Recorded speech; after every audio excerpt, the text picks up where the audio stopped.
Supreme court of Pakistan کی طرف سے سابق صدر جنرل پرویز مشرف کا جو سپریم کورٹ میں ایک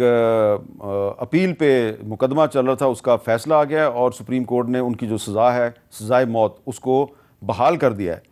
اب مصطفیٰ صاحب آپ کو تھوڑا سا میں ریمائنڈ کروا دوں، یاد کروا دوں کہ یہ جو پرویز مشرف صاحب کے خلاف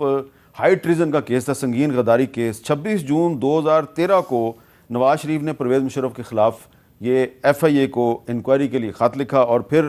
اس خط کی بنیاد پر مقدمہ درج ہوا۔ لیکن 2 جنوری 2014 کو مشرف صاحب عدالت جا رہے تھے تو اچانک ان کو ایک ہاسپٹل میں بھیج دیا گیا اور ان کو عدالت میں پیش نہیں کیا گیا۔ پوری کوشش کی گئی ان کو اس ٹرائل سے بچانے کی۔ 18 مارچ 2016 کو پرویز مشرف صاحب جو ہیں وہ پاکستان چھوڑ کے چلے گئے کہ جی میں پھر واپس آ جاؤں گا۔ 11 مئی 2014 کو انہیں مفرور قرار دے دیا گیا۔ 31 مئی 2018 کو ان کا شناختی کارڈ اور پاسپورٹ معطل کر دیا گیا۔ 24 اکتوبر 2019 کو غداری کیس میں پی ٹی آئی نے پروسیکیوشن ٹیم کو برطرف کر دیا۔ 2019 میں پی ٹی آئی کی حکومت بھی کوشش کر رہی تھی پرویز مشرف صاحب کو بچانے کی۔ 17 دسمبر 2019 جسٹس وقار سیٹھ کی سربراہی میں 3 رکنی خصوصی عدالت نے آرٹیکل 6 کے تحت مشرف کو سزائے موت سنا دی اور کہا کہ مشرف کو سزائے موت دی جائے اور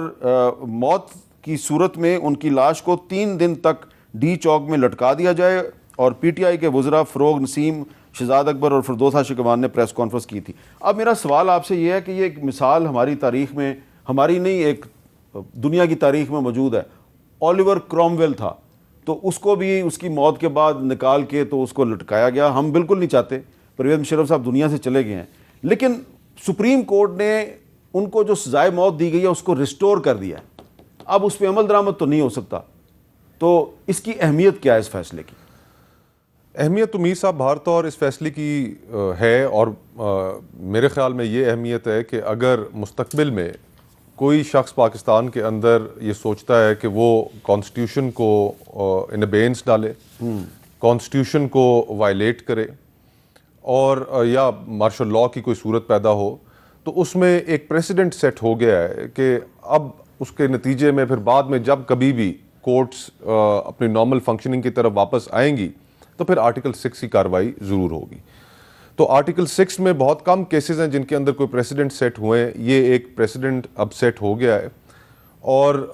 میرے خیال سے اب وقت بھی کافی تبدیل ہو چکا ہے اور پاکستان اس طرح کے ماحول سے کافی آگے بھی جا چکا ہے۔ جو گورننس جتنی کمپلیکس ہو گئی ہے پاکستان کی، یہ کسی ملٹری ڈکٹیٹر کے بس میں نہیں ہے کہ وہ پاکستان کو چلا سکے،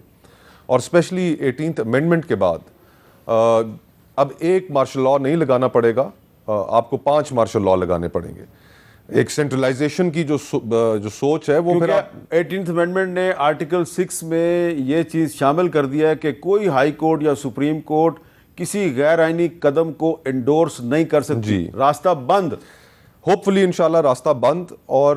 پاکستان کا جو مستقبل ہے وہ بھی جمہوریت میں ہے۔ میر صاحب، ہم 76 سال سے دائروں کے سفر میں ہیں، اس دائروں کے سفر کو توڑنا لازمی ہے، اور ہم اپنے ارد گرد کے ملکوں کے ایگزامپلز دیکھ لیں کہ وہاں پر جو سفر کنٹینیوٹی کے ساتھ چلا جمہوریت کا، اسی کے نتیجے میں آج انہیں ڈیویڈنڈز مل رہے ہیں۔ اور ہم یہ بضد رہے کہ ہم نے اس ملک کے اندر ہر طرح کا ایکسپیریمنٹ کرنا ہے، ہم نے ڈکٹیٹرشپس بھی دیکھ لی، ہائیبرڈ نظام بھی دیکھ لیا، ہائیبرڈ پلس نظام بھی دیکھ لیا۔ ہمیں سارے ایکسپیریمنٹس بند کرنے ہوں گے۔ جو ایکسپیریمنٹ ہم نے اس ملک کے اندر نہیں کیا وہ یہ کہ عوام کو فیصلہ کرنے دیں، ٹھیک ہے، اور عوام جو فیصلہ کرے پھر اس کو قبول بھی کریں۔ ٹھیک ہے۔ اچھا عطاء اللہ تارڑ صاحب، یہ جو پرویز مشرف صاحب کی جو سزائے موت بحال کی گئی ہے، آج سپریم کورٹ نے فیصلہ سنایا ہے، یہ جو اسپیشل کورٹ تھی، یہ اسپیشل کورٹ قائم کی گئی تھی نواز شریف صاحب نے بطور وزیر اعظم، یہ ٹرائل شروع کروایا تھا، کورٹ بھی انہوں نے بنوائی تھی، پھر اس کی انہوں نے پرائس بھی پے کی، اور آج دوبارہ جو ہے وہ انڈورسمنٹ ہو گئی ہے اس اسپیشل کورٹ کے فیصلے کی۔ تو کیا یہ کریڈٹ جو ہے وہ آپ کی پارٹی لینا پسند کرے گی کہ جی مشرف کو جو آج سزائے موت کی سزا سپریم کورٹ نے دوبارہ سنائی ہے، تو یہ جناب یہ ہمارا کارنامہ ہے، جمہوریت کے لیے یہ ہماری خدمت ہے، یہ کریڈٹ آپ لیں گے یا نہیں لیں گے؟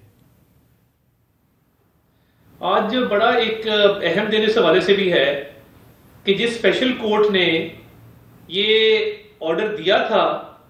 اس اسپیشل کورٹ کی ایگزسٹنس کو، اس کے وجود کو قلعدم قرار کس نے دیا تھا؟ میر صاحب، جسٹس مظاہر رضوی صاحب نے۔ ہاں، اور انہوں نے بھی آج استعفیٰ دے دیا۔ ہاں، دیکھیں نا یہ آپ میچ کریں نا چیزیں کہ آج یہ انصاف ہوتا ہے تو پھر ایسا ہوتا ہے کہ جس شخص نے تکنیکی بنیادوں پہ اس کورٹ کے وجود کو ہی ختم کر دیا اور وہ سنگل جج تھا, اس نے 3 آنریبل ججز کے فیصلے کو کالعدم قرار دیا تکنیکی بنیادوں پہ, آج اس کا بھی استعفیٰ آ گیا ہے.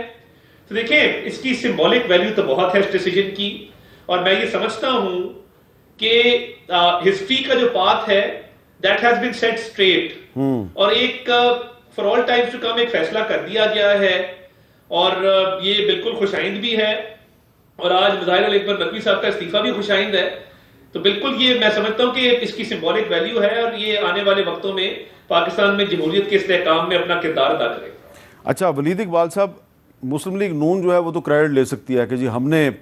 پہلی دفعہ ایک ڈکٹیٹر کے خلاف سنگین غداری کا مقدمہ شروع کیا اور ہماری حکومت کو نکال دیا گیا, لیکن آپ کی حکومت کیا یہ ڈیفینڈ کر سکتی ہے اپنے آپ کو کہ جب آپ کے لیڈر عمران خان صاحب پرائم منسٹر تھے اور جسٹس وقار سیٹھ نے ایک ڈکٹیٹر کے خلاف فیصلہ سنایا تو آپ کی پارٹی کے جو وزراء صاحبان تھے انہوں نے اس جج صاحب کو ذہنی مریض قرار دیا, اور آج سپریم کورٹ نے دوبارہ جو ہے اسی مرحوم جج صاحب کے فیصلے کو دوبارہ انڈورس کر کے آپ کو غلط ثابت کر دیا. جی اس میں تھوڑا سی ایک دو باتیں ہیں جو وضاحت طلب ہیں. سب سے پہلے تو یہ کہ میں اس فیصلے کو جو میں مشرف جو سائیڈ ہے یا پرویز مشرف کی جو پوزیشن ہے اس کو ڈیفینڈ نہیں کرنا چاہتا اور نہ کروں گا, لیکن یہ ہے کہ یہ فیصلہ عدم پیروی کی وجہ سے ہوا ہے بائی دا وے. تو سپریم کورٹ کو اور کوئی چوائس نہیں تھی, وہ تو میرٹس میں نہیں گئی. آپ کے وکیل ہیں سلمان صفدر صاحب, جی پی ٹی آئی کے وکیل ہیں, وہ پرویز مشرف صاحب کو آج بھی ڈیفینڈ کر رہے تھے. نہیں, یہ سکندر بشیر میمن صاحب پی ٹی آئی کے وکیل تھے اسپیشل جوڈیشل کمیشن کے سامنے, جس نے وہ 2013 کے الیکشن کا جائزہ لیا تھا, لیکن وہ الیکشن کمیشن کی طرف سے آئے ہوئے تھے ہمارے خلاف. تو یہ وکلاء کا تو پروفیشنل ایک سلسلہ ہوتا ہے. بہرحال جو میں وضاحت طلب بات جو ہے وہ یہ ہے, یہ اسپیشل جو ٹریبونل تھا یہ 3 ججز پہ مشتمل تھا. اگر مجھے صحیح یاد ہے تو ایک جسٹس فیصل عرب تھے, دوسرے جسٹس شاہد کریم تھے, اور تیسرے جسٹس وقار سیٹھ تھے. اچھا, اب 3 باتیں اس کے فیصلے میں ہوئیں. پہلے کہ جی جنرل مشرف سنگین غداری کے مرتکب ہیں کیونکہ انہوں نے آئین چکنی کی, اور دوسرا کہ اس کی وجہ سے وہ سزائے موت کے مستحق ہیں اور ان کو سزائے موت جو ہے وہ اس کو مجرم قرار پائے اس کے. تیسرا یہ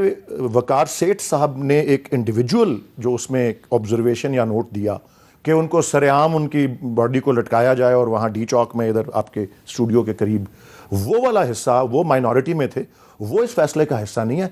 سنگین غداری کا ارتکاب اور سزائے موت جو ہے وہ برقرار ہیں,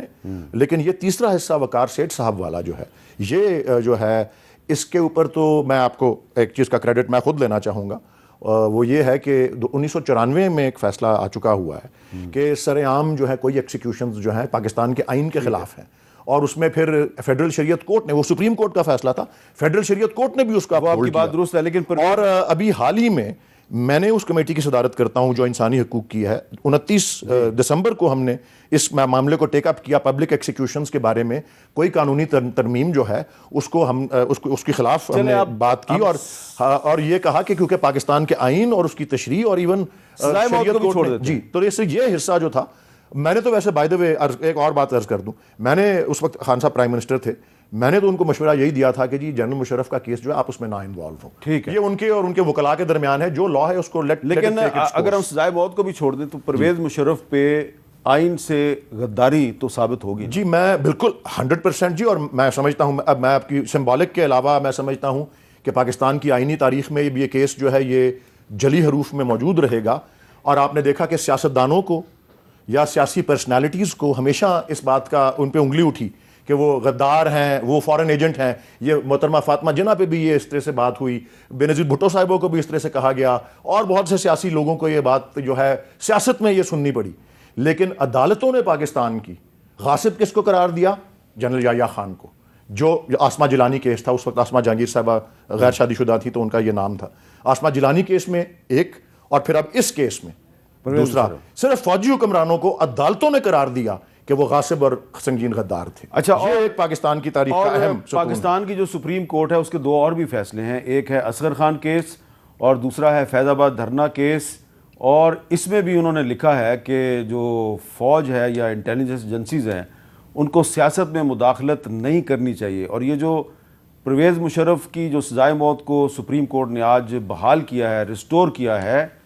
یہ بھی آپ کو یہی پیغام دے رہی ہے کہ سیاست میں مداخلت بند کریں.